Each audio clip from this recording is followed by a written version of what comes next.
wamelaani kitendo alichofanywa siku ya jana mwenyekiti wa Simba. Ni kweli, yani mtu wote wa mpira inawezekana akakubaliana na alichoandika Simba. Mangungu ameza namba ngapi uwanjani? Ule sio ungwana. Sio ungwana. Yani hamna ungwana pale kumpiga. Alafu mtu yenyewe anampiga, anaweza akata baba yake mdogo pale. Kabisa. Yule baba kabisa, baba mdogo mwenyewe yule, baba nyumbani. Yani ninachokisema ule kijana ambaye anataka kumpiga Mangungu. Yule si baba yake mdogo kabisa, baba yake kabisa. Baba yake mkubwa.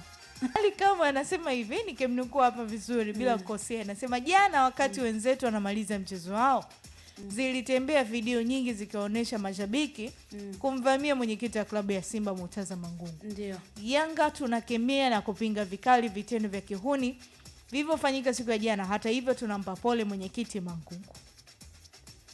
Hii tunaweza tukasema kwamba kwenye football inatoa tafsiri gani? Na hasa ukizingatia kwamba Simba na Yanga ni moja kati ya timu ambazo ni mahasimu, though si maadui. Sportsmanship. Hiyo ndio sportsmanship yenyewe.